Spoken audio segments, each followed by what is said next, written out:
My name is Henry Jarvis, and you're listening to the Real Nerds Podcast. That's pretty Very good. That's awesome. Very good. Yeah. Before we get started on this episode of Real Nerds Podcast, remember you can connect to the Real Nerds in many ways. You can follow us on Twitter at Real Nerds. You can go to our website, realnerdspodcast.com. You can like us on Facebook. You can also call us 720-6nerds5. Thanks for listening and enjoy the show.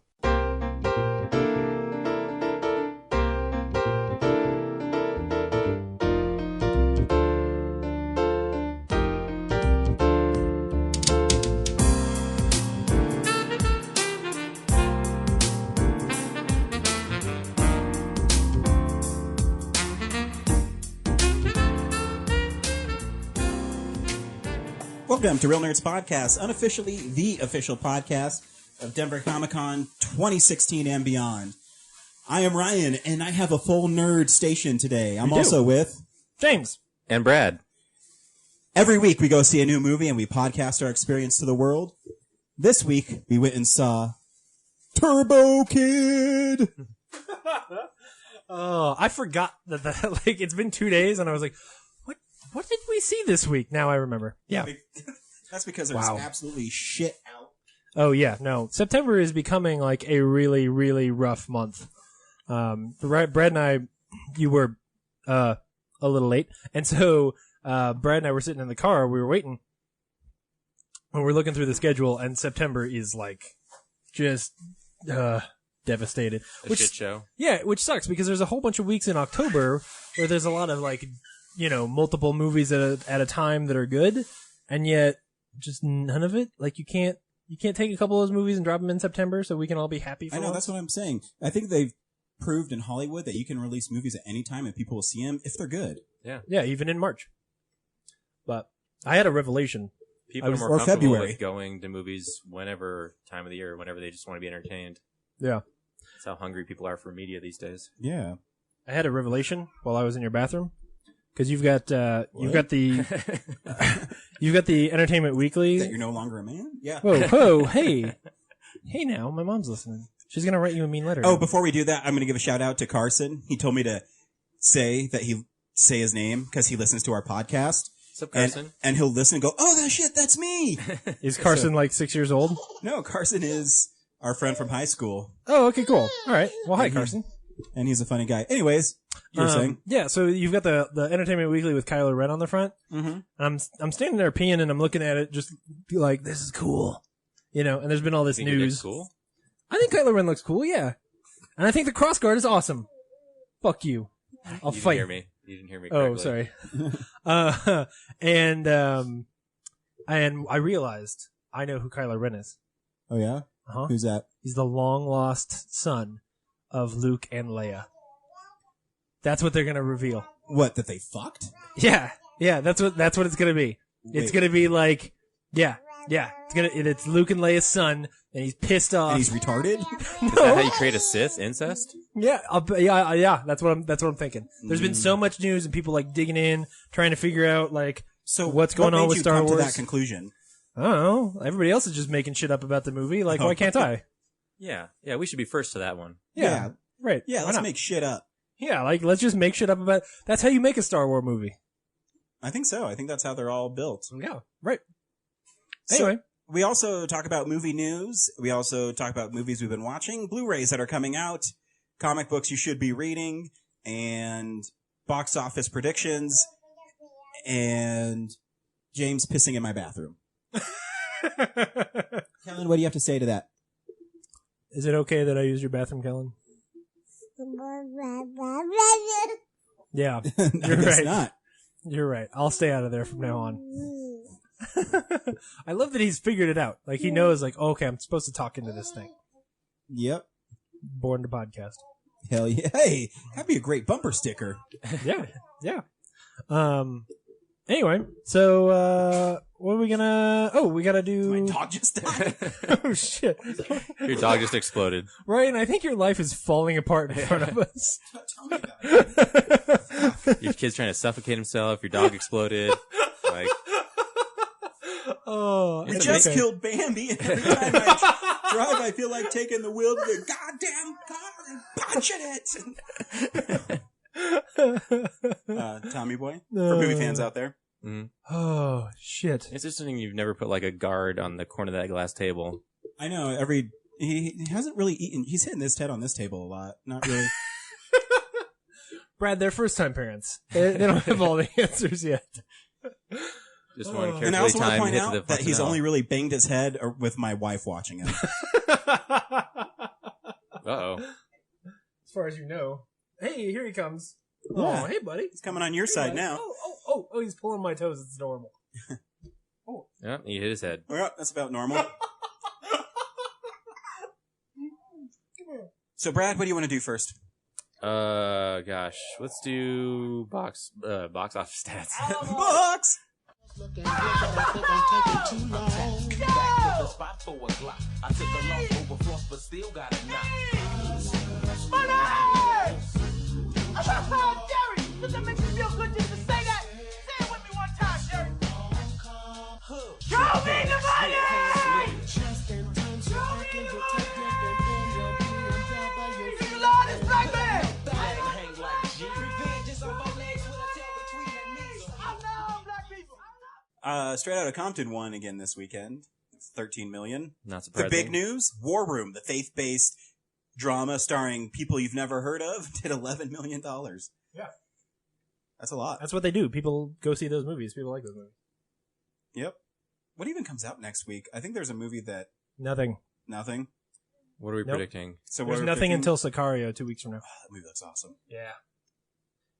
I mean, there is something coming out. We just don't know the name of it. We just don't want to see it. Oh, no, there is I think, an actual movie. What's the fourth? Quick, we're a movie podcast. Hang on 1 second. Oh, I said we it swear earlier. we know our stuff. Yeah. We gotta pick something to predict. I predict we won't see it. Yeah, the number one movie at the box office next week will be Real Anything. Nerds Podcast. Anything at all. Best top 10 list of what year? It's 1985. You know what? I'm gonna pick a dark horse. I think Z for Zachariah is gonna get $100 million. Yes. And why not? People will be so fed up with the release schedule, they'll go see indie movies. I bet it's Transporter Refueled. Oh yeah, it is Transporter Refueled. Okay. I think that'll get $20 million. 20 million? Wow. I'll do 21. I'm gonna say 12. Oh, that's a good, yeah. All right. So yeah, I'm going Transporter Refueled 12. It'd get another 8 million if Jason Statham was in it. Oh, to 10 if Jason Statham were in it. So it's playing at the Draft House. Hey, that's a good question, Brad. Excuse me while I whip this out. Who are you people? Monsieur Neri, please, one more question. N'avez-vous pas fait récemment une rencontre? Have you recently had a close encounter? Une rencontre plutôt inhabituelle? Close encounter with something very unusual. Who are you people?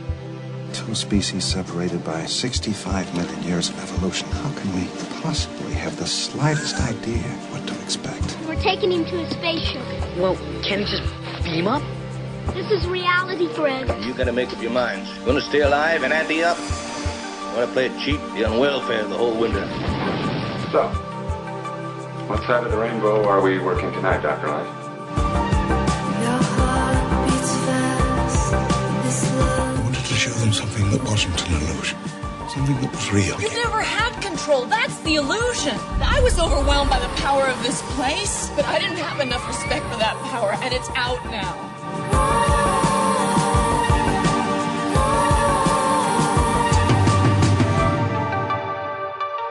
Hold on to your butts. Any Blazing Saddles fans out there? No one ever liked that movie. I love that movie. I like that movie too. I was being sarcastic. You better like that movie. Why? Because Are you gonna beat me up? if only I don't? racists don't like that movie. Oh shit! Can you believe it's September already? Holy cow. No. Year It's goes by ridiculous. so fast. Right, buddy? You're almost a 1 year old. How was your birthday yesterday? Yeah, happy birthday. Good, thanks. My dad had a badminton thing at the park and a barbecue. So did that. My wife took me out to dinner that I paid for. And, It's the thought that counts. yeah, cause I mean, obviously I don't have any money because I'm not working, but my in-laws gave me birthday money. And I was like, I said, let's go out to eat. So that was my birthday gift for my in-laws. Yeah, it was fun. Thank I was you. going to spend it on video games. Yeah. So the September is Steven Spielberg month at the Alamo Drafthouse. So excited. So that is pretty cool. They're also, they are showing 2001, A Space Odyssey. The 37th Chamber, which we met the dude who's in charge of that. And by the way, Brad, he was a guy who wouldn't shut up before the movie started. Him and Steve, just so you know. Oh. Oh, wow. Steve should know better. Yep. Steve. Wait, Steve was in the movie? Steve was that? Yeah, he was right next to us. Oh, really? Oh. Yeah, and the dude in charge of 37th Chamber was just talking, and Brad got up and left because they wouldn't shut up. No, yeah, that was during the trailers. I left because of the girls to my left. Oh, yeah. I thought you got because of the dudes to my right. I mean, it was annoying, but they weren't as close enough to me to, so. No, he was quiet, I guess, as the movie started. Or when that one thing came up, it was like, this is now a no talking zone. When I see two girls just doing this. Two girls in a cup. That is my cue to, like, I don't trust them to stop that during the movie. So I was just like, cut to the chase. Two girls in a cup is what should happen to people who talk during movies. Right. Fantastique. Hawk the Slayer, is the 3rd. And we also have Jaws is on Friday. Ooh. Always a good one. Yes, it is. And I think that is it for Alamo next week. But let me just double check. You know what's coming up on the 7th, though. Yes, the Real Nerds are presenting The Color Purple. I'm excited. I was watching the Real Nerds are presenting The Color Purple. I was watching some interviews with Steven Spielberg last night, and he talks about the fact that, like, that movie, and it's interesting because if you think back, like, now we think of Steven Spielberg and we're like, oh, you know, he made Schindler's List, he made Amistad, like, he's famous for making a lot of dramas as well. But at the time, that was the first, like, that was his art house flick. Yeah. Like, that was the first time that he proved he could make a movie where people just talk. Yeah, you know? when did that come out? 84? Yeah, 84, yeah. 85? 85? Because we did the top movies, our favorite movies from 85. Oh, yeah, it must have been 85, yeah. It was filmed in 84, that's what I meant. Yes. Oh, yeah. Well, because I was looking for interviews from 84 through 89, because those are the ones where he'll talk about him. There are so few interviews with him, it's a shame. I know. It's a bummer. But it's gearing up for his new movie, Bridge of Spies, which looks awesome. Reuniting with Tom Hanks. But anyways, so yeah, a lot of stuff going on. No, actually, I'm actually kind of humbled that we're presenting such a great film. I'm like, they picked us for The Color Purple? That's awesome. Yeah. I thought they were finally watch it. Pick us for, like... Oh, shit. Brad, you've still never seen it? Yeah. Like Hawk Jones or something. Yeah. Cool. You still never seen it? No. Still in the wrapper. Yep. Still really good. I feel like I owe it to the disc itself to watch the disc first and not at the movie with you guys. So you're not going to be there, is what you're saying? Maybe. What day is it? It's the 7th. It's Labor Day. Monday. Oh, it's on Monday? Yeah, it's Monday. I might be Labor able Day. to do that, actually. Cool. You're also all invited to my house for lunch that day, if you want. Oh, cool. Why? I have What's to get my going on? ass kicked my at parents- Colorado State Patrol, but yeah, I'll be there. Oh, you don't get Labor Day off? No. Oh, shit. Maybe Crime doesn't take a day off. It's a government James. holiday. I know. What time's that starting, though? You guys doing that? The movie or your oh, folks? 1 o'clock. Oh, I might be okay. I think we're usually done at like 12 at Oh, there you go. State Patrol, so. You can always come for the end. Cool. I'll pick up my boy and go because I think Laura works, so. Okay. Cool. What are we doing next? Oh, we got to do news. We have to do yeah, news. okay, cool. News needs to happen.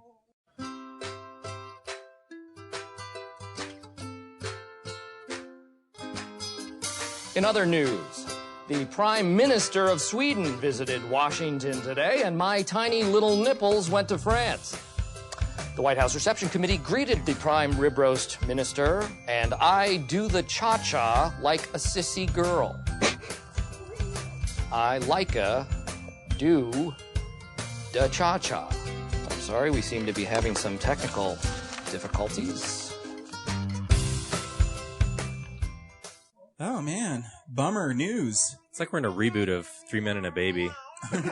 I'm Tom Selleck. Haha, you be Steve Guttenberg. No. Wait. You're that other guy no one remembers. Oh, man. Ted Danson? Ted Danson. No, I'm cool with Ted Danson. I like Becker.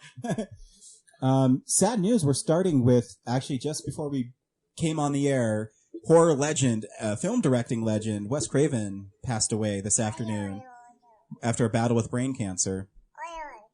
Did anybody know he had brain cancer? I don't remember reading that. Yeah. You know, I love interviews with him. He's such an articulate gentleman, and you wouldn't think that he was a huge horror film guy. But he used to teach English and James, there you go. He used to teach English, and he just found his calling directing horror films, and very stylish. In fact, if I had to pick the best horror film he made, it'd be this one. Here's a trailer for A Nightmare on Elm Street. The kids of Elm Street don't know it yet, but something is coming to get them. There's something out there, isn't there?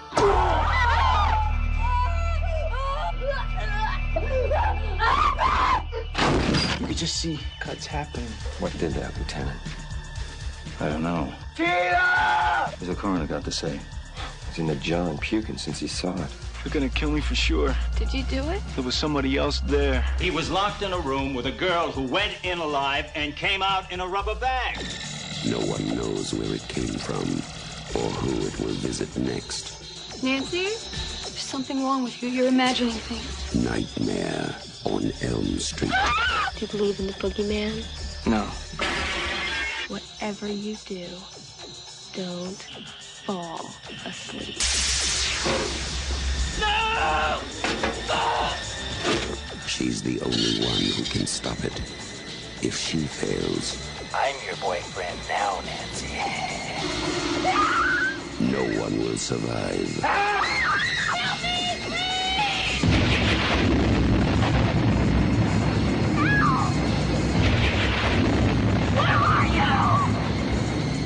From Wes Craven, director of The Hills Have Eyes and Last House on the Left, a new masterpiece in fantasy terror, Nightmare on Elm Street. And he also resurrected his career with Scream. Here's a trailer for Scream. Hello? Hello? Who is this? Tell me your name, I'll tell you mine. I don't think so. What's that noise? Popcorn. You making popcorn? I'm getting ready to watch a video. Really? What? Oh, just some scary movie. You like scary movies? Uh-huh. You never told me your name. Why do you want to know my name? So I want to know who I'm looking at. Someone is playing a deadly game. It all began with a scream over 911. Someone who's seen one too many scary movies. Now he's taken his love of fear Hello? Hello, Sydney. one step too far. Do you like scary movies? What's the point? They're all the same. Some stupid killer stalking some big-breasted girl who can't act, who's always running up the stairs when she should be going out the front door. It's insulting. There are certain rules that one must abide by in order to successfully survive a scary movie. Number one, you can never have sex. Never, ever, ever, under any circumstances, say, I'll be right back. Because you won't be back. Get another beer, you want one? Yeah, sure. I'll be right back. He didn't make the rules. Police are always on track. If they watch prom night, they save time. He just kills by them. Don't answer the phone. Don't open the door. Don't try to hide.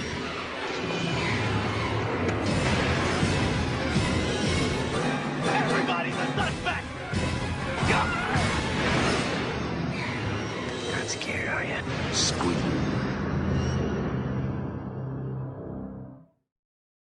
Two of the most influential horror films ever. And here's a trailer for True Romance, because why the fuck not? I don't know. Are we just throwing more trailers in? No, Wes Craven had nothing to do with True Romance. I know. I'm just picking another movie. You can play one for Mr. Holland's Opus if you want. Oh, dude, okay. Your first day as a teacher, Mr. Holland. Excited? Nervous. Academy Award winner and 1995 Academy Award nominee Richard Dreyfuss stars in the movie critics are calling one of the year's 10 best pictures. What kind of music do you like to listen to? Rock and roll? It's the powerful story of the hope one man inspired. He didn't direct Yes, that. he did. He directed that? I swear he did. Bring up IMDb, I promise. All right. You're putting my movie trivia at the test. Are you doing all right, James? You want me to take him? Well, I'm good. I know, he's really squirmy. I know. He's visually, emotionally upset that Wes Craven passed away. But just a cool guy. Like he's always really cool. If you get DVDs with him or Blu-rays. Wow. You should go back to film school because Stephen Herrick directed. Which one did he direct? It wasn't Mr. Holland's Opus. It was Scream. Scream. No, he directed like a goofy one with. Is the TV version of Scream still on the air? Yeah, Yes. it's horrible. With Richard Dreyfuss. What one am I thinking of? Okay, I got his filmography here. Yeah, please bring it up. So delete Mr. Holland's Opus and let's play his real like drama one. Oh no, I already played like a different trailer. Music of the Heart. Music of the Heart. There we go. Oh, dude, I saw that movie in theaters. From 1999, starring Is it Richard Dreyfuss or am I totally fucked up? Starring Meryl Streep, Cloris Leachman, It was like Henry Dinhofer, So yeah, it's basically Sister Act Aidan only Quinn. without Whoopi. Angela Bassett. just all black people. To be really honest, like Angela not Bassett to was in be it. racist. I'm just like they just whitewashed Sister Act, and that's what that movie was. Cool. So yeah, so it's actually what's it again, Brad? Music from the Heart. Music of the Heart. Music of the Heart. So here's the real trailer. Your husband ran off with your best friend. That's right. You know something? I know this cool lady. She runs this elementary school.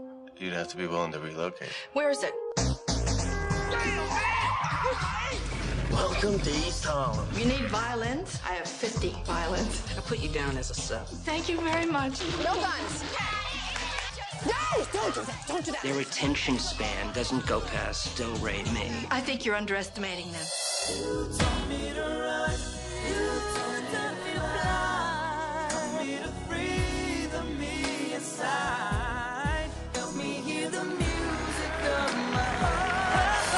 Miramax Films presents two-time Academy Award winner Meryl Streep, Aidan Quinn, Gloria Estefan, and Academy Award nominee Angela Bassett in an extraordinary true story. I would like you all to play from here.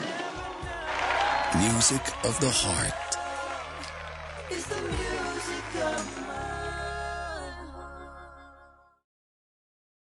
See, he can do serious shit. Well, now, does that mean I still have to leave the Mr. Holland's Opus trailer? No, in I there? told you to take it out. Okay. You should start playing it and then like add a sound effect. Yeah, I will. I totally will. Would you be interested to know that he directed a episode of Walt Disney's Wonderful World of Color Oh, cool. in 1986? Yeah, he's been pretty prolific. His first movie, I believe he directed, was Last House on the Left, and then it was The Hills Have Eyes, or I might have those backwards. With the last movie he directed? No, the first one was Last House on the Left, and then Yeah. The Fireworks Woman, and then The Hills Have Eyes. Yep. So even if you want to see a fucked up movie, The Last House on the Left, I love the title though. I love the title of The Last House on the Left. That's the one that they remade with Jennifer Lawrence, right? No, that's The House at the End of the Street. Oh, okay. They remade The Last House on the Left though. Okay. And then there's The People Under the Stairs. Yeah, I just got that from Scream Factory. Special edition. He directed Vampire in Brooklyn. Yep, and he also has another special edition coming out. I think it's this week. A Shocker is coming out this week. Next week, sometime in September.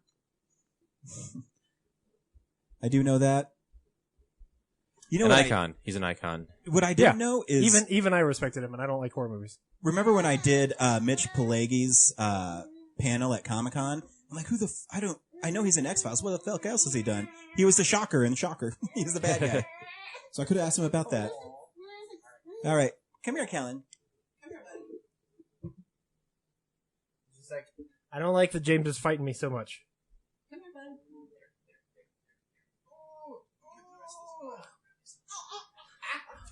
All right. But yeah, it's too bad. It's too bad. More from news. Prometheus 2 is next up for Ridley Scott, so I'm excited about that. Blomkamp doing his Alien at the same time? Well, there's been a lot of rumors that Prometheus 2 is delaying Blomkamp's Alien. I don't know why that would matter. I feel like all the people who hated Prometheus are just waiting for another Alien movie anyway, so like you should just put them both out no matter when. Really, but hate Prometheus? Prometheus is pretty awesome. A lot of people hate Prometheus. I know. Downright hate. Do you think it's because they don't like Damon Lindelof? Yes, I do. In fact, I've heard people complain about specifically Damon Lindelof, and I've heard them attribute things to him that were in the original script, like before Damon got the script. All Damon Lindelof did was take out the alien stuff. Like, that movie was an alien script before, and he took out the aliens. Like, that's all he did. And he added in a lot of the religious metaphor stuff. I'm gonna watch that again. The religious metaphor stuff is what's kind of awesome. I had a guy at work come up to me today, and he just this week, and for some reason, randomly Prometheus came up, and he's like, "Did you realize that she gives birth on Christmas Day?" I was like, "I didn't." Interesting, a little on the nose, but really interesting. Because yeah, I got you.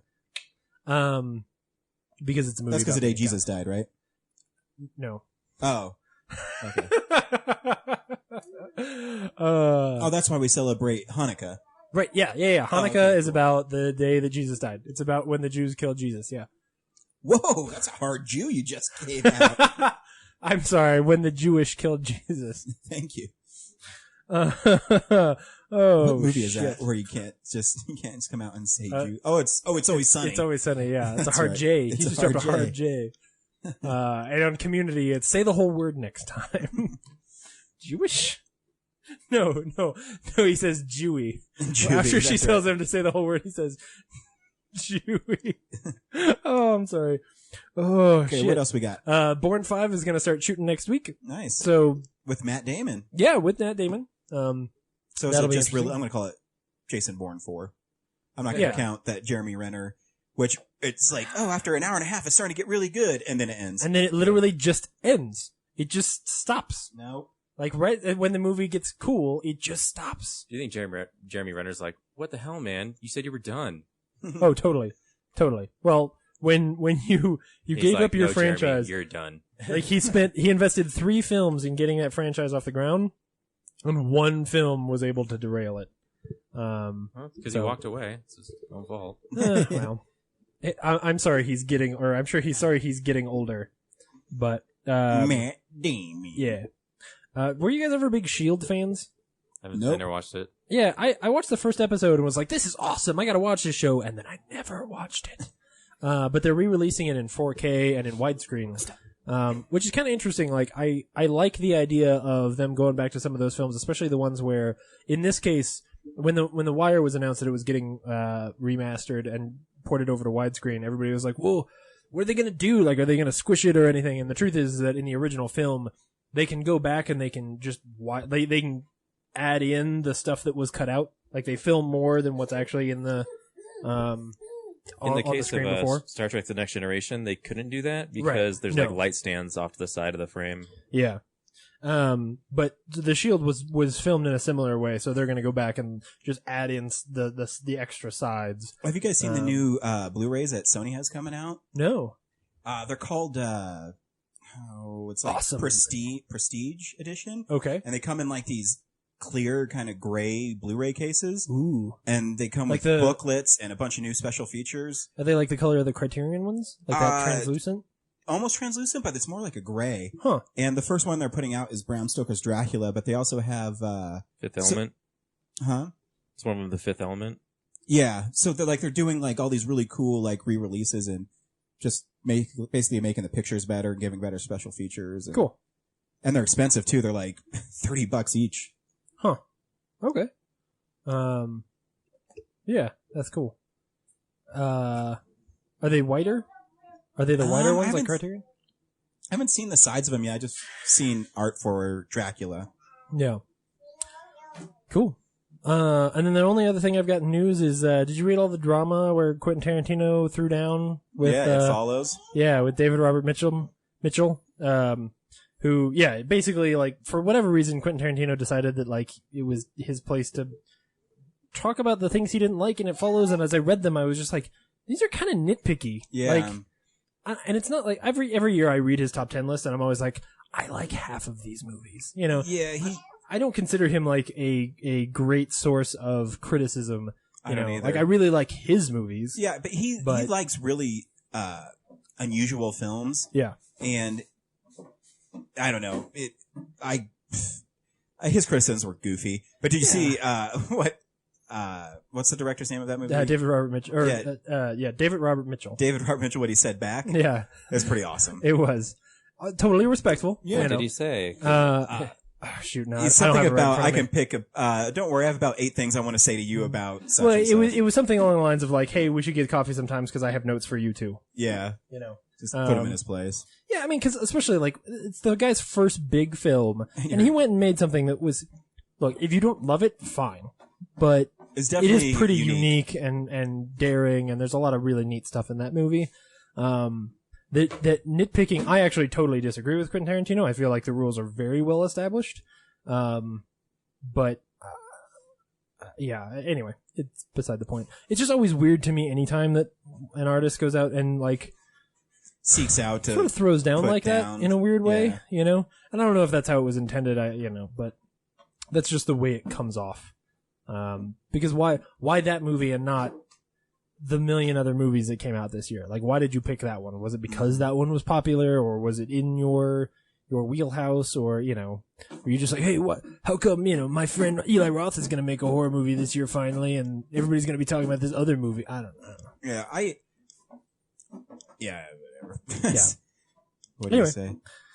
Unless I missed anything else, except for all the Star Wars speculation, that's news. Cool. Blu-rays? Cool.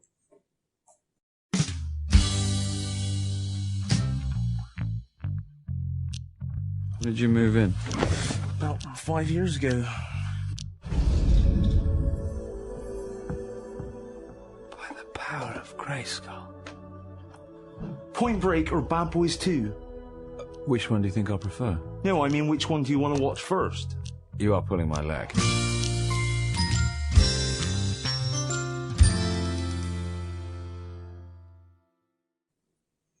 Great. The shittiest movie of the year is coming out. Yeah. Wait, what? Are you talking about Star Wars Rebels Season 1? Is that what you're talking about? What a lovely day! No. Oh, okay. Are you? You're talking about Peter Pan with Mary Martin. What? Oh. So not Mary Martin or not Peter Pan. Okay. Is the worst movie of the year? Is it Boulevard starring Robin Williams? Which I don't know what that is, but it almost seems like Robin Williams kind of completed a lot of movies and like, fuck, we got to get these out. Yeah, it is weird that he's like the Tupac of film. Like, maybe it's too soon to make that joke, but he keeps making movies. It's like James Gandolfini. They keep saying it's James Gandolfini's last film. Then there's like 6 months later. Like, oh yeah, he was also in this one. It's like, how many romantic comedies did he do before he died? Lost After Dark is coming out this week, which looks like some kind of crazy horror movie thing. Is this it's not a Scream Factory, right? I've never heard of it. Okay. It looks like one of those off-brandy Scream Factory ones. I didn't see any Scream Factory releases for this week. Unless, what was the one you were saying? Maybe it doesn't come out for a few weeks. Shocker. That's a Wes Craven film. Huh. But I know it's coming out. It's a collector's edition. I don't remember when, though. Huh. Yeah, I didn't see. Usually those are pretty close. Oh, did you see that the Army of Darkness Scream Factory is now going to be a 3-disc Blu-ray? No shit. Yeah. Really? Yeah. Oh, 3-disc cool. Blu-ray. That's pretty cool. And it's the first one I'm going to order directly from Scream Factory, because if you order from Scream Factory, you get them 3 weeks early. And a poster. The tagline for Lost After Dark is, "And you thought the 80s were dead." What? I think it's a, intentionally, schlocky, somebody trying to make an 80s slasher film. Oh, gotcha. I don't think it's actually an old movie. Okay, here we go. This is the movie you were referencing, the worst movie of the year. Maybe it's this movie. It's called Backcountry.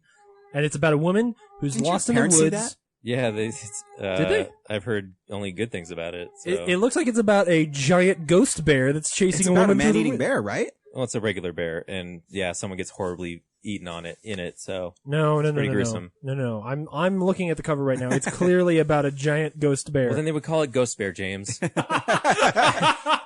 we should make a movie called Ghost Bear. Realness present Ghost Bear. So it does have his boo is as bad as his bite. It does have 4 stars on Amazon. I think it's 89% on Rotten Tomatoes. It only has 4 reviews on Amazon, but still. Rotten Tomatoes, it's 89%. Shit. All right. I wanted to see it because it was at C Film Center, and I remember because I was trying to figure out what was coming out, and Brad said, "Well, my parents saw Backcountry and said it was disgusting, so there's that." I was like, maybe I do need to see that. Or how would your parents describe it? Was it disgusting, like violent, something like that? Yeah, just like obviously the guy gets eaten by the bear. So cool. And it's graphic as hell. So of course we got to see it. Totally. I'm still reeling over not seeing that guy get eaten in Grizzly Man. Fuck you, Werner Herzog. 10 years later, I will have my revenge.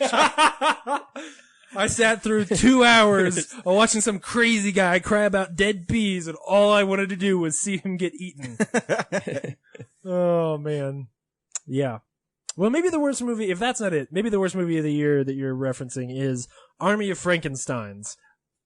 The tagline is The North, the South, the Undead, which if you haven't picked up on it yet, this is a movie about Frankenstein monsters during the Civil War. Cool. Was the original book written during the Civil War? No, I think Frankenstein was written in the 1790s. Oh, for Mary Revolutionary Shelley. War. Yeah. Does that sound right? I think that's right. It's got a really bad Abraham Lincoln in it. Hey, English major, when was Frankenstein written? Dude, I don't know. I haven't read it. What do you read in English major if you can read that? A lot of Edith Wharton, man. I read a lot of Edith Wharton. You want to talk about Ethan Frome? I can talk about Ethan Frome. No, I'm good, thanks. Yeah, no one does. This is a pretty cool looking movie. I on the cover, I'm sure it's complete dog shit. If you want to get, I think Blu-ray.com has a review for it. I didn't click on it, but it's okay. The movie that I am gonna buy this week is gonna be Mad Max Fury Road. Hell yeah! I already bought it. Yeah, yeah. You got a steelbook. What does a steelbook look like, Brad? I forgot. It looks like a steelbook. No, what's the cover right? It's got Mad Max with his back to the camera, and then the whole Immortan Joe car army like driving up to him. Oh, sweet. Yeah. Oh yeah, that is really cool. Oh man. I ordered the 3D version off Amazon because I thought the cover looked cooler than the regular edition. Yeah, that's what I was gonna do, but I might just get the steelbook edition instead. You see that? Oh yeah, that's pretty awesome. That's pretty awesome. Oh man, I hate you, Brad. Carson asked me what I thought the best movie of the year was today, and I couldn't pinpoint it yet. Yeah, so now I'm going to start thinking. Yeah, it's rough. I've got a couple in mind already. It's not even worth choosing. I mean, you still got Spectre and Star Wars coming out, so and Bridge of Spies. Yeah. I like honestly. But I mean, they still say what you think the best of like right now is, and it's hard because I don't think about it until starting to get into December. Yeah, I start organizing my thoughts for our film explosion. Yeah, we're getting close though. It's which I think Henry's going to join us this year. So very cool. He sees a lot of movies, and yeah, he does. He sees a lot of the movies we don't see. Yep. So that's cool. Anyway, just drop those outside, Kellen. I'm pretty sure that's. I mean, except for like some bullshit seasons of some TV shows that nobody cares about, like The Vampire Diaries. Cool. I think that's everything. And there's an 8-movie action-packed box set of Steven Seagal films. Nice. This is the comic book you should read this week.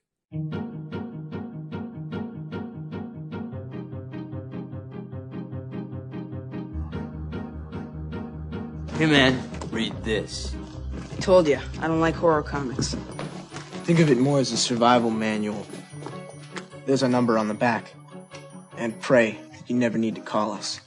We're dedicated to a higher purpose. We're fighters for truth, justice, and the American way.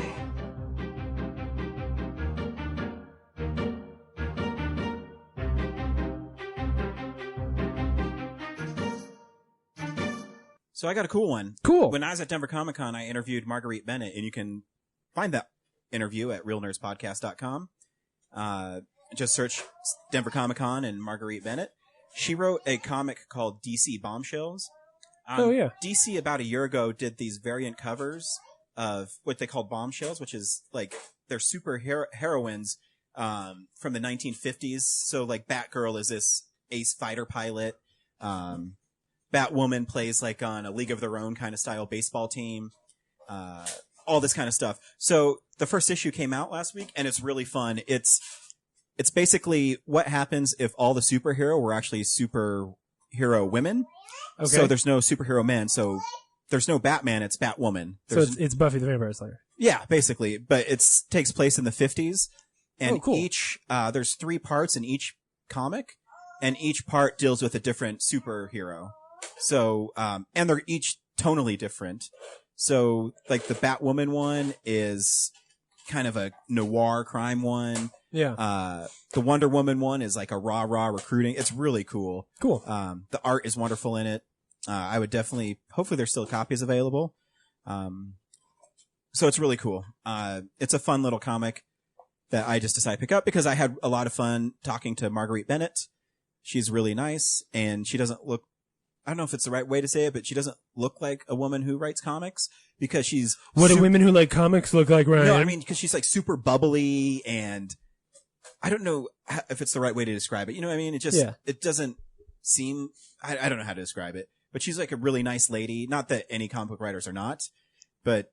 There are a lot of, actually, I would say, the majority of comic book writers are not really nice women.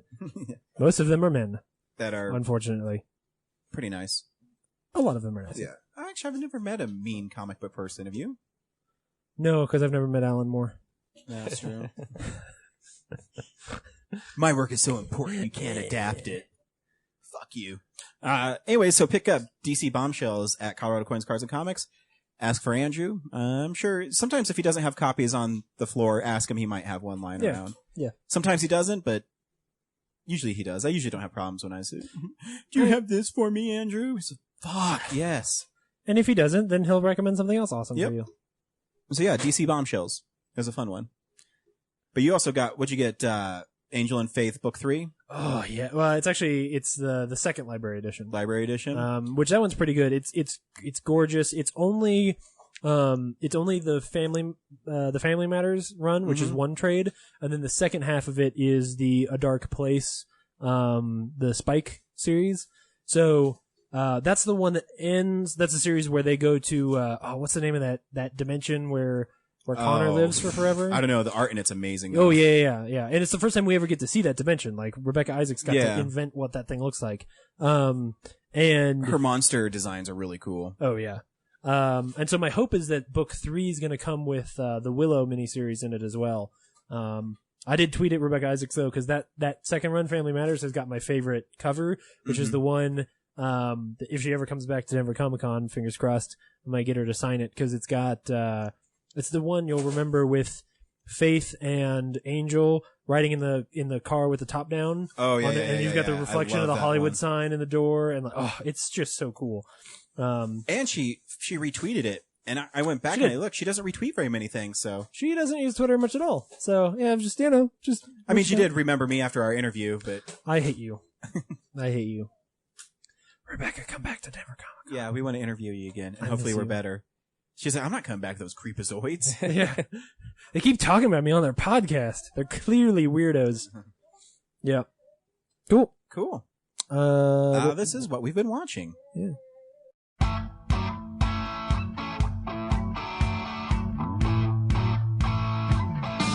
Are either one of these any good? Sir, What? are either one of these any good? I don't watch movies. Well, have you heard anything about either one of them? I find it's best to stay out of other people's affairs.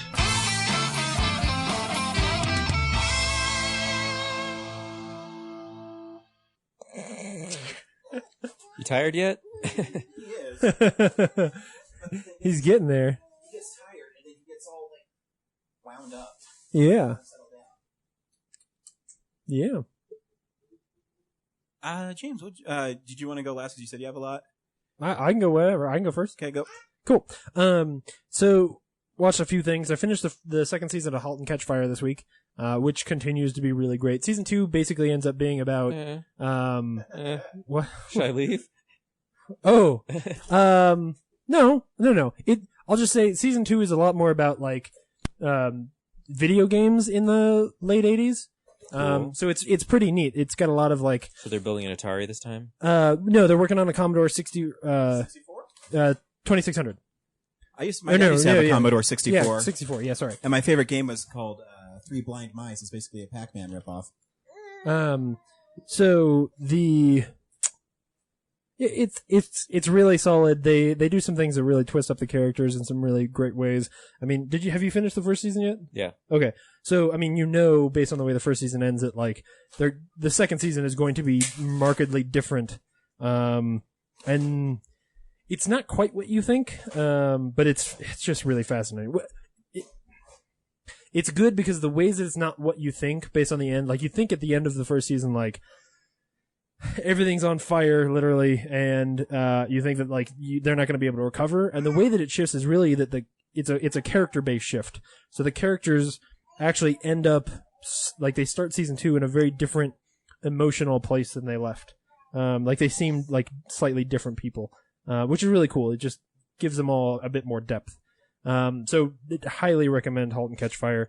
My parents actually, I recommended it to them, and they burned through season 1 and then burned through season 2 and beat me to the end of the show. And so for the past like week and a half, every time I see them, they're like, "Have you finished it yet? Like, are you there?" I'm like, no, not yet. So before we went and saw Turbo Kid at the Alamo, they are also showing a movie called *The End of the Tour*, which is a movie about David Foster Wallace. It's Jason Segel plays David Foster Wallace, who's a writer. This is very much like he basically looks like Eddie Vedder if Eddie Vedder were like a English professor. And David Foster Wallace wrote this 1,000-page long book called, That's a mixture of Creed and Eddie Vedder. So it was not entirely Eddie Vedder. And so, I wrote a book today. I decided to throw it away. So, it tells the story of Jesse Eisenberg is a writer for Rolling Stone, who convinces them to let him do an interview where he's going to go and basically. Jesse Eisenberg came and interviewed me. he rides in the car, and follows David Foster Wallace and interviews him during the last couple of stops for his book tour for Infinite Jest, which was a 1,000-page long book that like immediately became. Did you read it, English major? I have not read Infinite Jest. This movie made me go buy Infinite Jest. Oh, did it? Cool. It really did. And so it's really a 2-hour movie of Jesse Eisenberg and Jason Segel just talking. And Jesse Eisenberg's here. They're both of them are first name David, so I can't just call them by their characters' names. So Jesse Eisenberg is trying to learn as much about Jason Segel's character as he can. And what's really fascinating is that they build a lot of tension in this movie, considering that it's just an interview, and that they generally like each other, but there are these insecurities and just sort of idiosyncrasies to who David Foster Wallace is in this movie, I should say, that just cause them to get suspicious of each other. And there are certain things that, as I think the complication here and what's really great about the movie is that these two guys really become friends really quickly. But at the end of the day, Jesse Eisenberg is there for his job, and he has to dig into some really personal things about David Foster Wallace, and he has to ask some questions that he knows his readers are going to want to hear that are not necessarily the kinds of things that, burgeoning friends are going to want to talk about. And it's a really great movie. A lot of really funny scenes. One of the things that the movie does really well is that, Jason Segel is so good as David Foster Wallace here, and he's stealing every single scene. Like, the dialogue is really fun and snappy, and his character is very lovable, and they spend very little time, or they waste very little time getting to that. Like, in some movies, like, a character like that, it might be a while before you finally get to talk to him. But this one, it's like 10 minutes of setup, maybe 5. How long ago after this did Wallace commit suicide?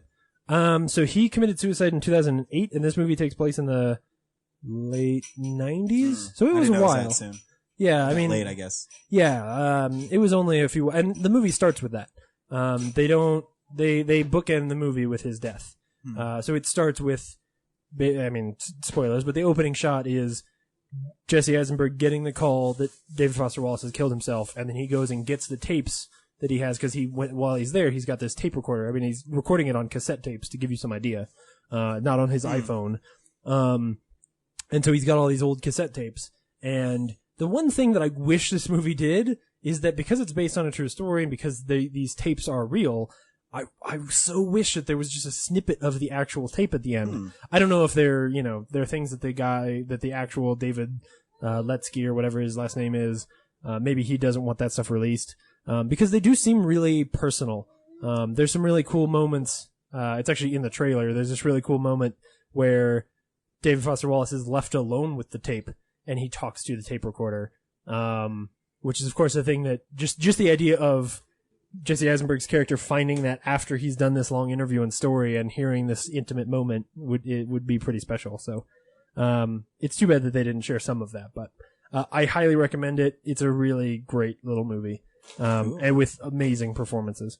So I also watched, a movie that, Henry actually recommended, and that you lent me your copy of, which is They Came Together, which is the David Wayne, Michael Showalter movie that stars Paul Rudd, and that woman I don't like, Amy Poehler, who, I mean, she's really good in this movie.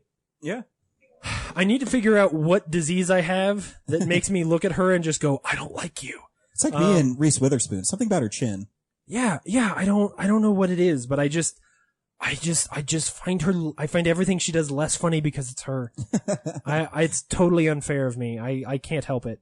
But the, movie's really great. Basically, it's what you need to know if you're going to watch it is it is a sarcastic, borderline sardonic look at, romantic comedies, yeah. Where like everything is just so on the nose. It is. And, like, it's all the things you just hate about romantic comedies. I just love that Michael Ian Black comes in and he's like, I'm going to fuck your girlfriend.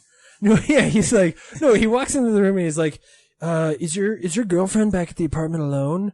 And he's like, yeah, why? And he's like, no reason. And then there's a bowl of condoms by the door. They're open. Yeah, they're already open. So he picks one up, twirls it on his finger like a basketball and says, no reason. And he walks back out. And you're just like, what? And then, lo and behold, like the next scene is him finding out that Michael Ian Black is having an affair with his girlfriend. But before that too, he also throws a football to his friend and goes out the window. Oh gosh, yeah. And they're in like a high-rise corporate building. It's so weird. Well, and just even the corniness of when those two guys, or when that friend first shows up in the office building and they start like throwing the football to each other. Yeah. Even that in its own is really funny because you're like, oh god, I hate those scenes. Or yeah. It's like the one from the beginning of Cabin in the Woods, right? Yeah. Where you're just like, what? How come when two dudes get in a room in movies they throw footballs at each other? Like, what is this bullshit? It's just everything is so sugary about that movie on purpose. Oh, yeah. And if you don't get the joke, you're going to hate the movie. Yeah. Because, I mean, there's a scene where Paul Rudd's in the shower singing. This is so stupid. Oh, yeah. No, they're both singing. Oh, that's it's split screen. And so he's on one screen and she's on the other. But all the lines like, someone must have taken my costume off me, put it on, and shit in it. And then that's a joke they reuse in Wet Hot American Summer, the TV show. Like, they redo the exact same joke. That one actually frustrated me. Because it's almost beat for beat, like the same, somebody comes in and says, like, hey, we found your costume and it's got shit in the pants. Like, you left it in the room. Like, what happened? Why did we find this thing with shit in the pants? And they, like, awkwardly go through this whole defense, and somehow the guy who shit in his pants gets out of it. But even like the line at the beginning where he talks about, it's almost like New York was a character in my life. And she's like, I didn't even feel like I needed a man because I felt like I was dating New York. And you're just like, oh, I hate these movies. I hate them so much. You've Got Mail's really good though. Did you like They Came Together? Yeah, I did. I totally like it. It's really, it's not as good as Wet Hot American Summer, but I'm surprised how much I like this silly sense of humor because it's not usually my thing. Yeah, it's just bizarre and awesome. Yeah, there's a few just completely weird moments in that movie, but I think it's Amazon Prime for free if you've got Amazon Prime. So check it out there. And then the very last thing is I saw a HBO special or film, I don't know what you want to call it, made by HBO, called The Sunset Limited, which stars Tommy Lee Jones and Samuel L. Jackson. And it's based on a play written by Cormac McCarthy. That basically it tells the story of the whole movie is just in Samuel L. Jackson's apartment, or his character's apartment, and the two guys are sitting across the table. And what we learn throughout the film is that this isn't spoilers. This is pretty quick. We learn that basically Tommy Lee Jones tried to throw himself in front of a train that morning, which is the Sunset Limited, and he ends up getting saved by Samuel L. Jackson's character.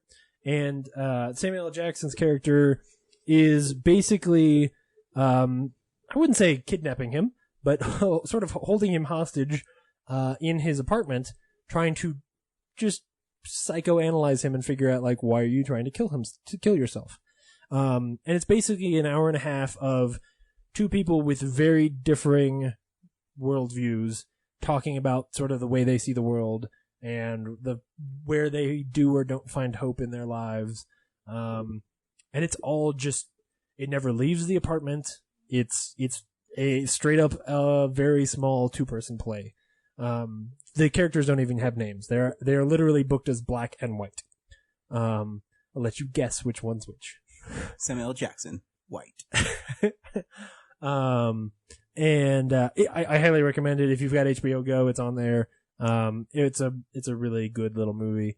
So definitely worth checking out. If you have a problem with Cormac McCarthy's general nihilism or the depressing nature of the things that he writes, maybe don't see this movie. But I think it's really cool and challenging, and it's one of those movies where they both sort of leave not necessarily believing the things that they started with. So it's pretty cool. I would definitely recommend it. So that is what I watched this week. Brad? Cool, Brad. I've actually forgotten to talk about a lot of things that I missed. You have 7 documentaries to talk about in a row? No, not that bad. Like a month ago, I forgot I watched Wing Commander. Oh, shit. Which I was curious about because I hated it when it came out. Yeah. I was like, oh, maybe it wasn't that bad, and I had a different brain back then. No, it's terrible. Yeah. And I'm just sitting there going like, I wish this was the game.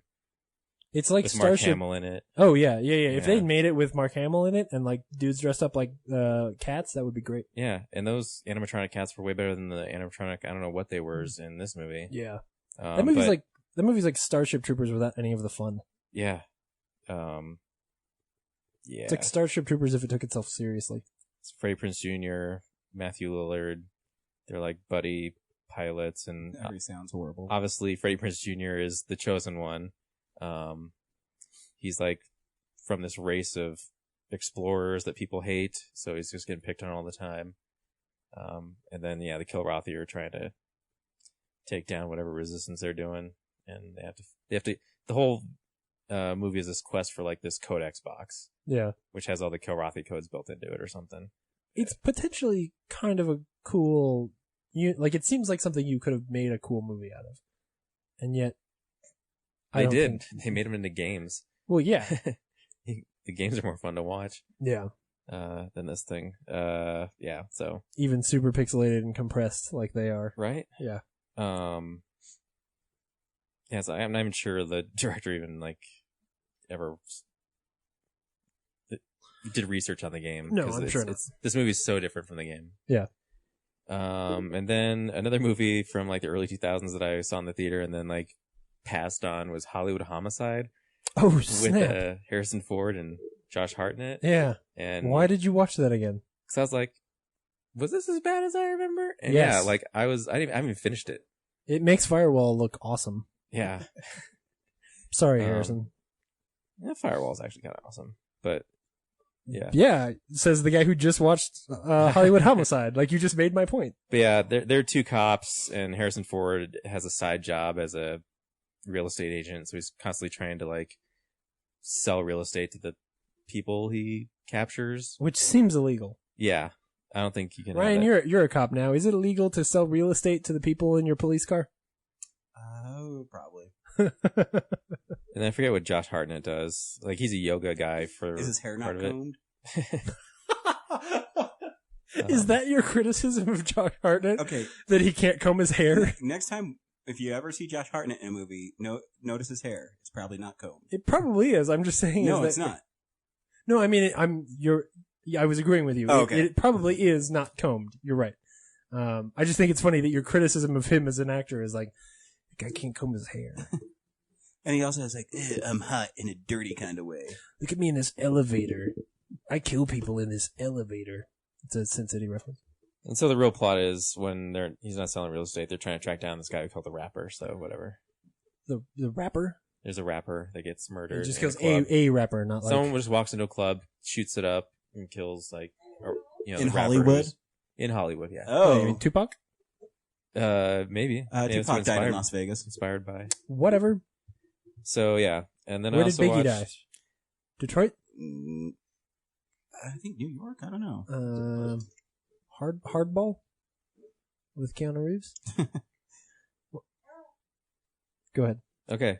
I also watched Assassins with Sylvester Stallone and Antonio Banderas, and that movie's kind of ridiculous, but it's not as bad as those other two. I think it's kind of a fun ridiculous though. Better or worse than X versus Sever? I haven't seen X versus Sever, but I'm just going to go on a limb and say it's better. Wow, all right. Because X versus Sever is not good. Antonio Banderas is just like off the chain, like bang, you got me. Yeah, pretty much like that. Like he's crazy as like the assassin who wants to take down Sylvester Stallone, who's been the the lead assassin forever. And yeah, then Sylvester Stallone's character realizes that the guy who's been hiring him to do jobs has put a hit out on him. So Stallone has to figure out, why, and also avoid Antonio Banderas, who's trying to take him down. Right. And then Julianne Moore's in it as this hacker chick. Is she naked in it? I'm out. I'm no. out. I'm sorry, Ryan. I mean, that's usually almost all her movies, except for Jurassic Park. He agrees. Kellen thought that was funny. Great jab on Julianne Moore, Dad. Yeah. So it's typical 90s action movie. Like, yeah, there's like slow-mo and stuff, and explosions and right, crazy stunts. At one point he's riding it takes place in Seattle, and at one point he's riding the monorail. Stallone just jumps out of the monorail and onto like the roof of a building. Okay. He just stops the train. Awesome. Just jumps out. Cool. It's great. Walks down the alley, gets in Julianne Moore's car. Yeah. This monorail stops wherever I need it to. Well, she was following him, so I guess it wasn't that convenient. But yeah. Then I also watched The Guest. Oh, dude. Which I didn't hate it. It's not a bad movie. Ryan built it up so much that movie's awesome. Didn't meet my expectations. Did you know? But the music was good. You'd heard us talk about it. Huh? Did we, when we've talked about that movie, did we spoil? No, I mean, I wasn't not surprised by anything other than the fact that, like, oh, he's a science experiment gone wrong. Like, that was a little odd, but. Did you know that he was, spoilers for The Guest, did you know he was the bad guy starting the movie? No. Okay, good. Whew. Yeah. I was sitting there going like, is he? What's going on? Yeah. That's kind of the fun thing for me, is the fact that, like, you start that movie and you think it's taken, and then it's very much not taken. Remember when he walks into the party carrying the keg over his shoulder? That's awesome. Yeah. He's even sexier in Downton Abbey. Drinking tea. And dipping biscuits into the tea. That's what they call cookies in England. They also call fries chips. I know. What the fuck is that about, bro? So yeah. They actually teach you what that's about in Downton Abbey. There's a whole episode. Probably. It's kind of like the episode of Mr. Rogers' Neighborhood where they teach you about crayons. It's exactly like that, only British. Then the end has that haunted house thing where I'm like, I've never known any high school budget to be able to make a haunted house like that at school. What if it was a small town where the school was the only place where you could have any kind of haunted house? I doubt they get that kind of funding in a small town. So you think about that stuff in movies? I don't think about stuff. What if that small town were owned by Steve Jobs? Only because I've always wanted that, Ryan. We had it once at Ralston in 4th grade. It was amazing, and I've never seen it again. All I wanted in life, and you're bitter about it. the Denver haunted houses can't even compare to that one. Your 4th grade Ralston one. Yeah. I do remember when me and Brad went to like, was it Legend of Slasher Gulch or something, where they had a bunch of like horror icons, slashers, and they were smaller than Brad, chasing us around like Jason. Because they were like 8th graders. Yeah. Yeah, I would just put my hand out on their head and just hold them back. Yeah, I'll get you. Yeah, sure you will.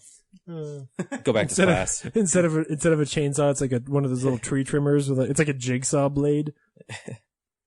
And that reminds me, I forgot to write it down, but I also watched The Sacrament, which is Ty West's like 3rd movie. I think it's his 3rd movie. He did House of the Devil and The Innkeepers. Yeah. And this is not those movies. It's it's called The Sacrament. It's like it's a fake documentary about a guy who goes to a cult to, like, his sister invites him to go to this cult, and he works for like some BuzzFeed ripoff. So they're like, oh, we're gonna like exploit, the ridiculousness of this cult, and also I'm gonna get to see my sister. Yeah. Type thing. So he invites like his bros to go film it with him, and right away they have to be blindfolded, and they show up like in the jungle, and then they're greeted by guys with like AK-47s who don't know who they are, and like don't want them there, and then they eventually get out of it, and then his sister shows up, and they go through this walkthrough of the camp, and like everything's sweet and everything's fine, everyone's happy, and you meet all these people who are like, you find out why they all decided to come to this camp based on whatever situation they had in life. Everything is all nice, but then like the cult leader comes out, and he seems like a good dude, but he has this interview, and then the interviewee starts to make it awkward with his like, he's probing too hard. Only because he wants to like do an investigative report, but obviously the cult leader is getting really defensive. So, and then like after that, just like things go downhill, and it's just like the whole movie is just he shows up, and then shit goes crazy, and people die, and that's the end of the movie. Is it good? Yeah. Okay. I was bored. Huh. Like it's literally like they go there, they talk to some people, and then people get wasted and murdered, and yeah, the movie's over. Nope. So the real question is like, do they make it out alive or not? Like, there's no like examination of like why these people are damaged or nothing and stuff. Yeah. Anyway. All right. And then so there's this like 25-year mystery I've had about my friend Adam and I got into anime like in high school. Okay. He's like, have you ever seen anime before? And I said like, well, when I was a little kid, there was like something on the Disney Channel. I can't remember what it was, but it was like there was this girl, and she could turn into a unicorn, I think, but also she turned back into a human, and then she like went to this like haunted castle. Okay. And like fell in love with this crazy like vampire king. Okay. And people would usually tell me like, oh, you're probably thinking of The Last Unicorn. Like, yeah, maybe. It doesn't seem like an anime though. Like that anime style, but it is animated, so I guess that's right. And I watched it, and that kind of does happen. Like the girl can transform into a unicorn, or she is a unicorn, she transforms into a girl, and she goes to a castle with a king and the prince and stuff. So I just accepted that was it. But then I was just randomly browsing on YouTube, and it sent me a link to a cartoon called The Legend of Unico. Okay. Does anyone know what this is? No. It sounds like a fever dream. I thought it was. Like, and like throughout my life, I was like, well, it's probably Vampire Hunter D. And then I watched it. I was like, no, that's not it. And then it's like The Last Unicorn. Like, I guess it could be. Maybe my brain is just not working right. Yeah. But no, it's totally this. Okay. It's for like 1984, so the timeline makes sense. Sure. It's like this little cute little anime unicorn thing, and it goes like the Greek gods are annoyed that like it can make people happy, so they send it away. So they send Unico away, and like the West Wind is like this wind from the west, but it's like a person, but it's the wind. It's a anthropomorphized wind. I guess. Yeah. And it takes Unico away and just dumps him near the ocean, where there's like this demon kid who has no friends, and like Unico's power is to like make people happy. Yeah. And to turn into a unicorn. Man, Yeah. I don't know what the fuck you just said, but you're special. So he meets this demon kid, and the demon kid wants Yunoko's horn. And Yunoko's like, yeah. I can't give you my horn. And then I forget, but he just takes it and puts it on his head. So he's got, and then like Yuniko like falls into the ocean and then gets swept away. And then like the demon kid doesn't want to help him. And then the demon kid goes back to his cave and starts like being lonely and realizing, oh, I should help him. He was my friend. So he tries to go save him. But then Yuniko's already washed away, like down to this other part of the world. And he encounters like this little kitty cat who wants to be a witch. And then they become friends, and like the kitty witch, basically Yuniko runs into people who are creatures who, how to describe this? It's like a one-way friendship. Like he'll do everything for them, Brad, but what they'll the fuck neglect is this him. movie you're talking about? Are you trying to tell us you're doing drugs now? Are you trying to It's come a out? unicorn named Unico. Yeah. Yeah, and its demon friend who stole its unicorn horn the demon is trying to wants the find horn. him. Meanwhile, it's swept away to another planet. No, where not another there's planet, just another land. Wh- in this whatever, fantasy land. whatever, Yeah. right? So another country. It goes to Hobbiton, and in Hobbiton there's a cat that wants to be a witch. There's a cat floating downstream in a box, and they meet the cat, and the cat does like just a So little the song cat about is how Moses, and it wants to be a witch. Sure. So then they stumble on this house, and Yuniko, like the cat wants to be a witch, so Yuniko grants her the wish, so she becomes a human being. So Unicorn can also grant witches like a genie. Wishes, yes. To become Sorry, a witch. not witches. Yeah. Can grant witches, yeah. Yeah, okay. And so then they stumble on this house with this old woman who the kitty girl thinks is a witch. So she wants to be the woman's apprentice, but she's just a regular old lady who's blind and she can't see. Okay, so that's ageist. Yeah, and then the kitty girl does chores for her until she finally just gets bored and she realizes, I've outgrown her training. I'm just going to be a witch. And then she travels to this castle where there's a vampire prince. Right. Just like in the Fever Dream. And his one dimension of the character is he's going to seduce this girl and not even bite her on the neck, but just seduce her. Yeah. Yeah. So The girl being Unico. Yeah. He gets her drunk, feeds her a bunch of wine. Whoa. Yeah. Whoa. This is a kid's movie. Gets this girl. She's a human girl now. She's not a kitty anymore. She's like a human kid girl. And Unico, I forget what happens. Why he's not, It doesn't matter. I think he's trying to get into the castle, but he can't for some reason. Okay, sure. He or she. And then finally, he does, and they have this battle, the vampire king gets mad, and he transforms into, this huge, crazy demon. And then Unico transforms into, a real horse unicorn and fights him, and he gets, then the demon vampire turns, the rocks into serpents and stuff like that. And then the demon and the kitty girl have to team up to, help Unico, and he gets his horn back and stuff. And yeah, which is the whole point of the story is Brad, is it good? It's only good in a nostalgic kind of way. So you're recommending it to anybody who watched it while... I'm not recommending it. I'm just telling a story, James. I had this lingering question for years. What the fuck did I watch? What was it called? I've Googled the shit out of it. Right. And not got a return until YouTube was here, on a silver platter, here's Unico. Hey, it's Thursday. The Legend of Unico. Here's Unico, yeah. This thing you've wondered for most of your life. Wow. The first anime you've watched. Wow. Here it is. You weren't asking for me to do it. I just did it for you.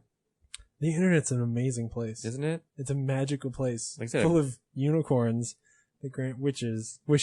Yep. To cats. Cats. That want to be witches. And that girl ends up going back to the woman. The two characters that were shitty to Unico, turn their lives around. Oh, good. Become better friends. And then Unico gets swept away by the west wind again to go on a different adventure.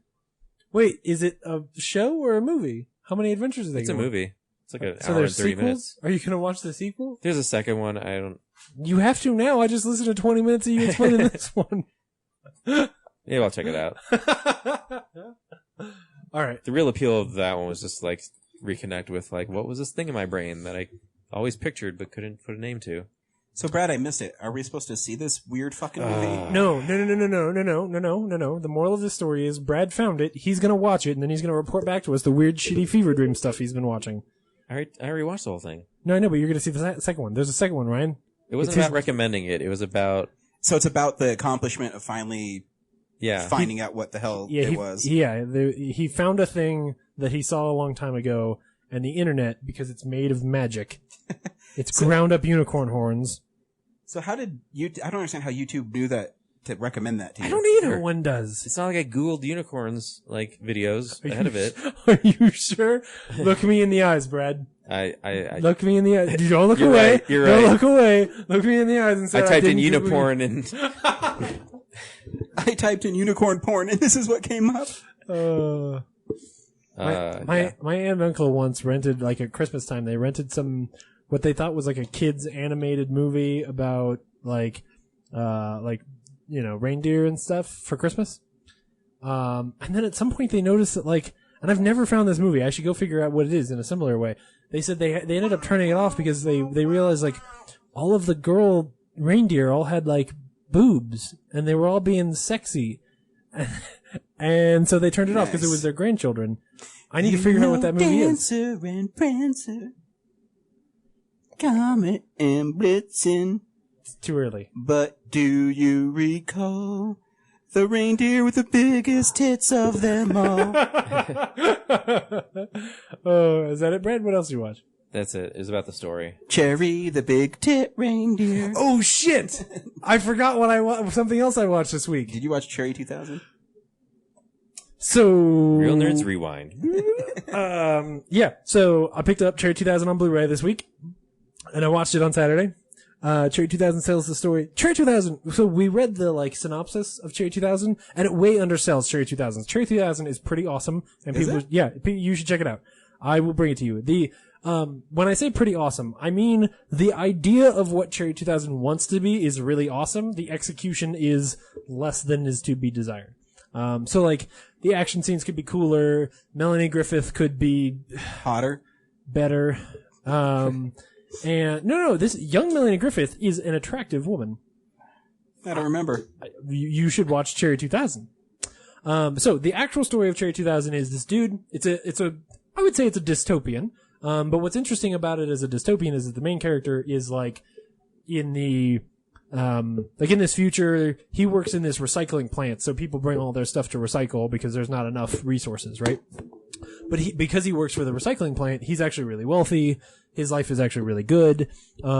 But specifically, romance in this world is pretty much gone. So, if two people are going to go out on a date, they draw up contracts beforehand, they agree to exactly what the sexual encounter is going to be like their lawyers look at things, it's just, there's no passion in it at all. And in the same way, this guy has a robot for a wife. So he has a Cherry 2000, which is this really great robot wife, apparently, who is pretty and gives him, when he gets home, she's got what looks like a shitty mid-80s McDonald's hamburger on a plate for him, and then she's gonna get him dessert, and she's so good, in fact, that she's got I think what the movie's trying to say is that she's programmed so well that she feigns real human emotion and real human problems. So they have dinner, and then all of a sudden she just seems stressed out or something's concerning her. And she goes into the kitchen and she starts doing the dishes to clean up after him, and the dishwasher starts to overflow, and it doesn't yet. He comes over and he's like, "What's wrong?" And she just turns around and she's like, just kiss me. And they start making out, and then they start making out on the floor, and the dishwasher's overflowing because apparently she's not real good at doing the dishes. And so the dishwasher overflows, and she gets all this water inside of her robot parts, and she breaks.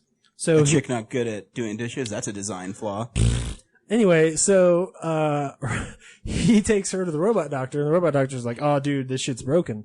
And Cherry 2000s are really rare. You're not going to find another Cherry 2000. So he takes the CD out of her neck, and he's like, "But your wife is on this CD. So don't worry, it's still the future. It's a real tiny CD, but it's a CD." So he's like, "Your wife is on this CD, if you find another Cherry 2000, you just pop this thing in, you'll have your wife back. And he's like, okay, cool. So, he decides he's gonna go, or he hears this legend sort of about basically a warehouse full of Cherry 2000s on the other side of the wasteland, just like in every post-apocalyptic movie. And so he goes and he hires E. Thompson, played by Melanie Griffith, and she's not a robot. She's a real woman with a fucking abundance of rocket launchers. And she drives a Ford Mustang, and he hires her to drive him in her Ford Mustang across the wasteland to find the warehouse full of Cherry 2000s. So, long story short, the action scenes are kind of lame, honestly. Like, they're so 80s. Like I said, there's a lot of shots with rocket launchers.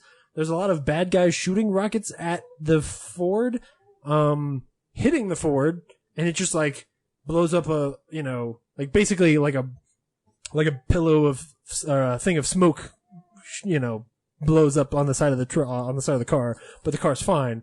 But then when she fires her rocket launcher, she blows up, like, whole fucking mountains. Like, I'm not kidding. There's a shot where she fires a rocket and there's like 3 dudes standing on a big, like, plateau, and the whole plateau just blows up. It's impressive. So she has really powerful rocket launchers, I should say. And they run into this dude who's... Maybe they're German rocket launchers, cowboy. So, this is good. So the, you totally threw me off. One of the big problems with this movie is the production value of the villains. So, as cheesy as, like, the Road Warrior is, like, at least the villains kind of look cool, like they're all in assless chaps, which is really dated now. But, you got dudes in masks and shit like that. The villains in this movie are all wearing, like, polo shirts and Tommy Bahama shirts. Like there's literally Wall Street dudes. Yeah, no. They're out in the middle of the wasteland. Yeah. Driving around in dune buggies in Hawaiian shirts and, like, some like cargo shorts. Cool. And the villain is like, I don't know what to compare him to. He's like a shitty Robert Redford. I don't know. Just a normal looking dude though. And they just hang out in the desert. Anyway, like, the idea of this movie is really pretty cool. The whole time I was watching it, I was like, they should remake this movie. Like, you could make a really cool movie out of this. Cause the ideas are neat. Cause of course, I mean, you can predict that by the end, like, he finds the Cherry 2000, he puts the CD back in her, but now he's in love with Melanie Griffith cause she's a real woman. Cause Cherry just sits in the back of the car and is like, like, there's a pretty funny action scene near the end where they're getting shot at, and Cherry's, like, just laying there on the floor, like nothing's going on, just waiting for them to do what's next. So, cause he gets, he gets he gets bitten by the action bug, and he wants something exciting in his life again. So, it's pretty cool. I would say it's worth checking out at some point. But not as good as it could be. So, sorry, Ryan. Please, James, be a dick. I actually didn't watch too much this week. I watched the first episode of Fear the Walking Dead. Oh, yeah. And it's like every zombie beginning movie. Okay. I mean, it's pretty well done. What makes this one different from The Walking Dead? It takes place in Los Angeles. Was that it? Yeah, well, it takes place when Rick's in a coma, so you're finding out how the zombie outbreak started. Oh, okay, cool. They don't really explain where the zombie outbreak started. Which is good. But it's just, a lot of people are sick and not very many people are coming to school. Then all of a sudden, less people are coming to school. And then there's zombies. Is all in the pilot episode? Yep. So right. the second one's just probably got done recording, so I'll be watching that. I mean, it's still good. I mean, it's still well made. Yeah. It's just, I mean, to say that there's a memorable moment where you're saying, oh, this is different. It's certainly not the first episode of The Walking Dead. Exactly. Yeah. So yeah, it's serviceable, and I mean, I'll watch them because I still like the world that Walking Dead created, and to see it in Los Angeles, so it's a little more urban, is kind of cool. So it's 6 episodes this season. I know they have a second one they already ordered for like 15 episodes. Okay. So I'll be watching it, and hopefully it'll continue to be a well-made show. I rewatched Youth in Revolt. Oh, man, yeah. I remember Youth in Revolt. That's the Michael Cera, I'm doing I'm doing two characters. One of them's got a mustache movie. Yeah, he's a French character named Francois because he's in love with a girl who loves to speak French. Yeah. And the movie I still think is really funny. Yeah. It's a little goofy. Did we see that movie? Like we did. Yeah, we reviewed that movie. Yeah, it's from 2010, or I believe. Wow. There's a lot of maybe we did it for Nibcast. Maybe I can't remember. There's a lot of silly cameos, like Zach Galifianakis is in it. Really? And he's pissed because he sold a clunker car to a bunch of Navy guys. Yeah. And so they come back and they want their money, and Michael Cera's really great. He says, yeah, his name's Jerry. He'll probably be back in a little bit. You guys should probably rough him up a little bit. And so when Michael Cera tells them that, they go on a camping trip, and when they come back, the sailors take apart the car and build it back inside the house. I remember that. Yeah. Yeah, it's just really goofy. Yeah, it's really weird and right in Michael Cera's wheelhouse. And, yeah. But I don't know, it's just a goofy movie. But I really enjoy it. You know, I always have fun watching it. And the last thing I really didn't watch as much this week. I watched Adventures in Babysitting. Oh, yeah. Which I haven't seen in years. Yeah. And it's still a pretty fun movie. It's interesting because in the 80s, you guys have mentioned this a couple times before we have on the podcast. I mean, it's a big diss to call someone gay. So. I remember now. Yeah. So there's a part where they call Thor a homo and they're all pissed off and they call each other fags. And it's weird because now it's just, I don't know. You know what I mean? Yeah. That they just use it so loosely. Yeah. And Elizabeth Shue stars as a babysitter who goes all over town, and one thing leads to another. It's basically the 80s, zany. She beats up some gay people. No, not that. Chris Columbus directed it. No way. Yeah, so it has a good pace. I always think it's funny because Bradley Whitford's in it, and he plays like the sexy guy.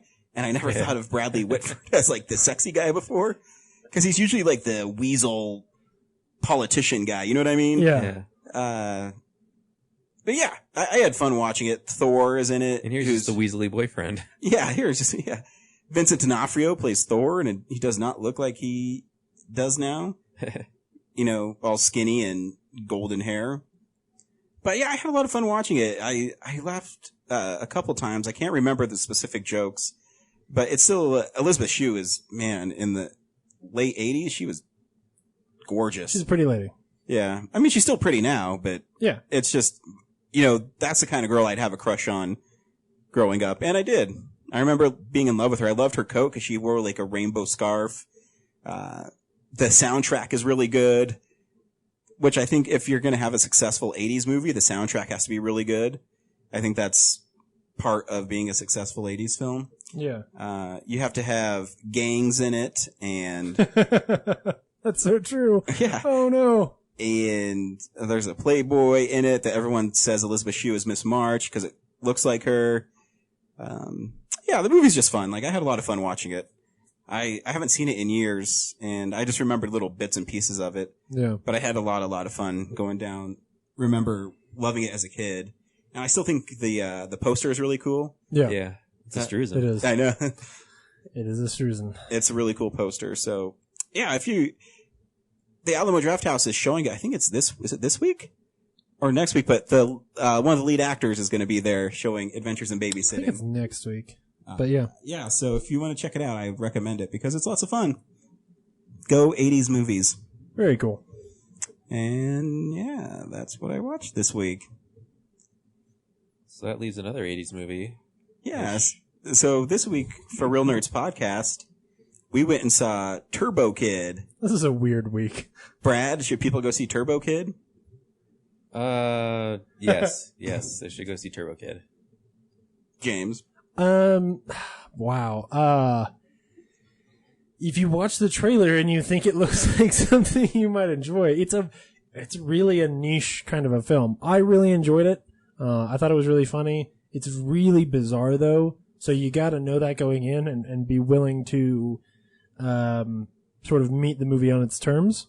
But yeah, I mean, I would certainly recommend it. If you see the trailer and you go, that looks weird and cool, yeah, for sure. See this movie. Yeah, I actually had a lot of fun watching the movie. I thought the soundtrack was really cool. Yeah. The acting was fun in it. The young lady who played the girl in it was really fun. Here's the trailer for Turbo Kid. And if you are in any way interested, don't listen to this, because there's going to be spoilers that I think are genuinely things you shouldn't hear. So, just a warning.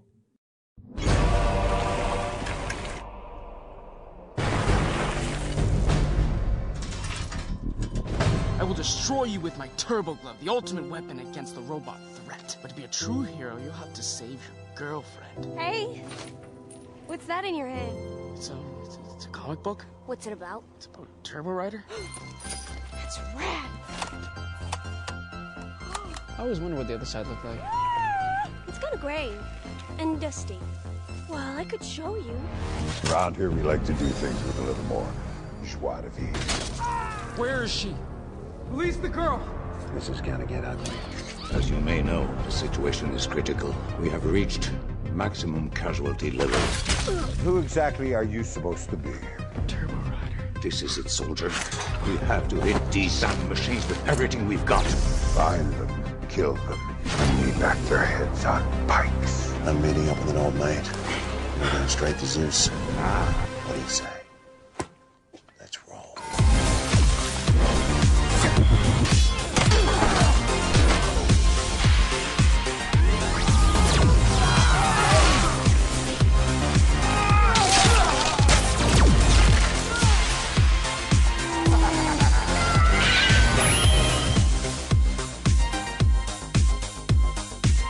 The fate of our future is in your hand. I wish I could have been more like the real Turbo Rider. But you could totally be Turbo Kid.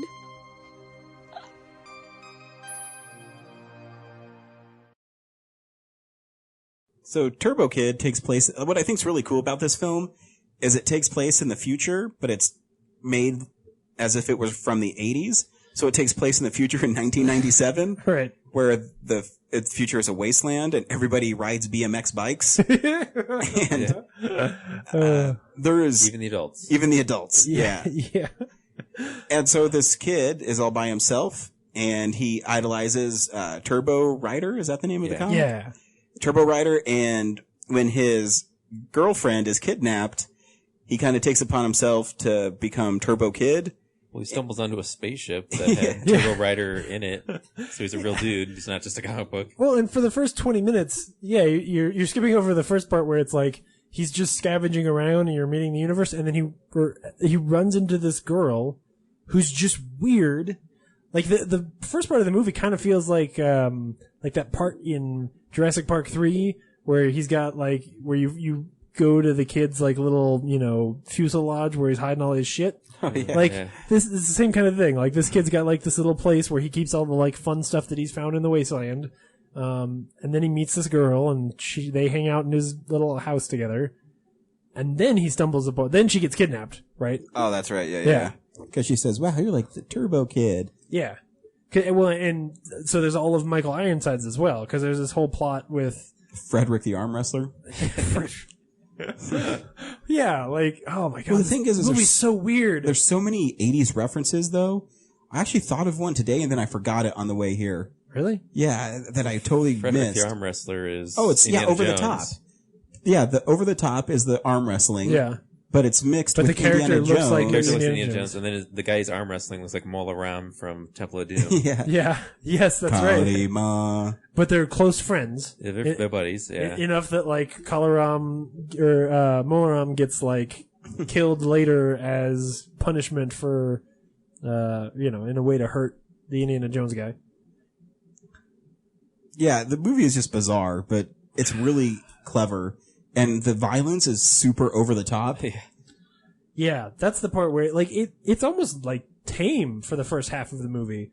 And then he gets the power glove and it gets very not tame. It's kind of it's like a mixture of, it's the power glove, but he basically looks like Mega Man. Yeah. Where he has a mega blaster that blows people to goo. Yeah.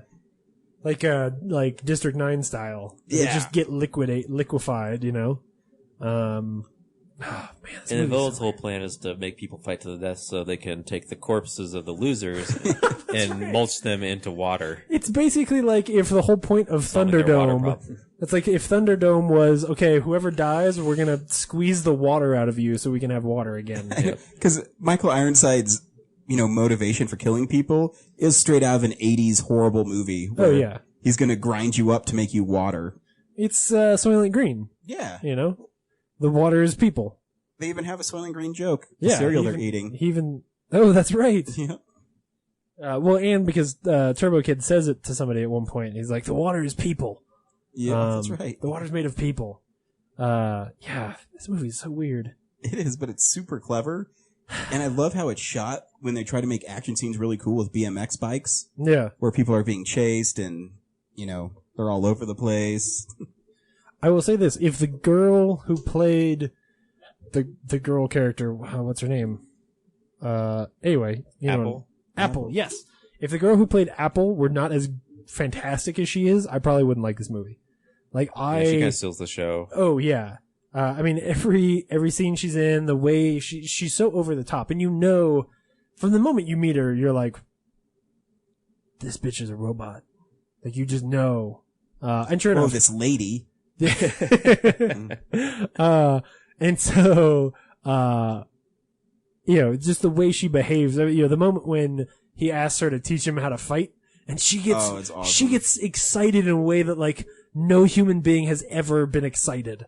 It's just fantastic. Yeah. I will say it could have been shorter. There were like a lot of parts where I was kind of like moving along, but sure. Other than that, it's still fun. Because there's a lot of, it's almost like it's almost like an 80s, like teenager movie where there's a lot of like them just riding bikes together and like, why don't we play tag? Because there's a romance between him and a robot in the middle of it. And so, yeah, it leaves her a lot of downtime. But then it also has a scene where a dude gets the top of his head chopped off and the top of his head spins like a top. Or dudes get blown in half and one half lands on one guy and the other half lands on the other. Not blown in half. Stabbed in the stomach with a shovel, and then like a lever, the shovel pops up and the top half of his body flies through the air and the bottom half of his body flies through the air, and they land like hats on dudes who then can't see. It is cool to see practical effects like that again, though. Yeah. Oh yeah, and there's some gruesome ones in there. Yeah. There were some moments where I was like, oh. It's funny when that one guy was getting disemboweled by the bike, and then he's like, well, I set it up, so I'm going to do it anyway. Right. Do you have any idea how long this took to set up? Yeah. Oh, man. Yeah. Or when Frederick gets his hand chopped off, like blood is coming out of it like a geyser right at the camera for like a minute. It's just weird. And I don't remember how I found out this movie was playing at places, but it's literally the day before. It says, oh, we're going to go see Turbo Kid. Yeah. Yeah. I guess that's what happens in September. Yeah. It's weird. I feel like last September we had good stuff to see. I don't remember. I don't know. September's usually like when a Neil Blomkamp movie comes out. Yeah, but then we get Chappie and we hate it. And that was like March. I am Chappie. Yeah. A fellow named Unico, as cute can be. An innocent boy was Unico, so happy and so carefree. What heaven,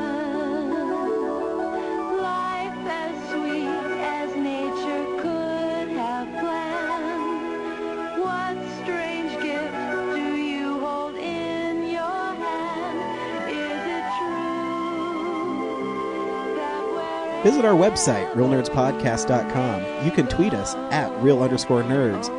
You can email us even, realnerds@gmail.com. Like us on Facebook. Hey, stream us on Stitcher. You want to call us? 720-6nerds5. And download us on iTunes. Just search Real Nerds. Thank you, Joe Kempter, for the wonderful voiceover.